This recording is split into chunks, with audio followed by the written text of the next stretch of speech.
So at Marin Humane Society, we frequently get in parakeets, and actually all types of birds. If we get a single parakeet, we try to bond it with another parakeet because parakeets do much better when they have a friend. As you can see, they're entertaining, they're fun to watch.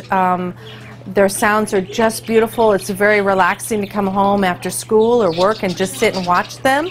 And they definitely enjoy talking to each other, and it's just very relaxing, I think, to hang out with your birds.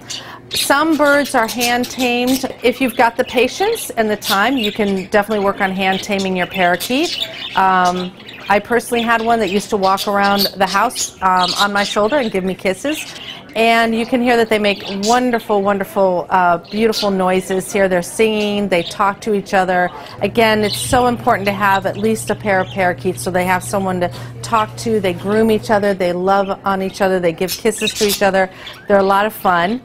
You definitely want to make sure if you live in an apartment or a condo that you're allowed to have birds that will be singing. They do tend to sing throughout the day, early evening, so you want to make sure that your neighbors won't be too upset about that. Parakeets are a big commitment, so if you're thinking about getting a pair or more, what you want to do is a lot of research, because parakeets, if properly cared for, can actually live about 15 to 20 years, so it's a really big commitment. So as far as housing parakeets, this is an ideal cage. Most pet stores unfortunately sell cages that are tall, and parakeets actually don't need all that space. They actually tend to move sideways, and this is called a finch flight cage. But you can see we've got several perches. They can move back and forth. You definitely want to get perches that have different sizes to them. These are made out of manzanita branches, and these are excellent. You don't want to get just the flat wood perches, because the feet can actually have muscle problems if they're sitting on the same size perch all their life. The other important thing about cages is that you want to get a square one. Birds are prey animals, so they need to go to a corner. You definitely want to have some toys for them. These two are having a great time over by a mirror. But you want to have a variety of toys. A perch is an excellent thing to have as well. Some birds like to swing on them, some don't.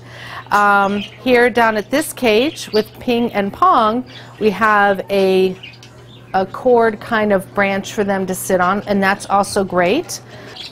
And at Marin Humane Society, we suggest that you keep the cage inside at all times. Birds are very, very fragile and can actually get very ill quickly from a sudden change in the weather. So it's overall safer to keep them indoors. One, the weather. Two, if there's any kind of predators and feral cats or loose cats, etc. So you don't want them scared. You want to get a high quality seed mix, or some people will switch them over to pellets. Giving them a couple types of green vegetables each day is good for their diet. Birds can take a while to get used to new things, so they might not take to the veggies or little pieces of fruit that you give them right away. They need about 10 to 12 hours of sleep each day, so you want to cover them kind of early in the evening. You want to make sure their cage is kept away from drafts and extreme heat. You also want to keep it away from the kitchen area, because Teflon from pans can cause illness in birds and sometimes death. So you definitely want to find a good bird savvy vet that you can take your birds to at least once a year, especially if you need help trimming their wings. And it's important to trim their wings, otherwise if there is an open door or window, they will take off. So most people do trim their wings. You'll definitely ask your vet to help you with that or show you how to do it. They might want to also clip their nails. The other thing that you can do for your bird is to spray it with room temperature water about once a week. And also we strongly encourage people, of course, to come and adopt, whether it's at our shelter or another shelter. If there's a particular type of bird that you're looking for and we don't have it, I can get you some information about groups that do rescues of other types of birds. We can talk to you about where to buy the cage when you need that and all your supplies. But definitely consider having parakeets as part of your family. And as you can see, all of these birds are doing very well, and we'll be very happy to go home soon.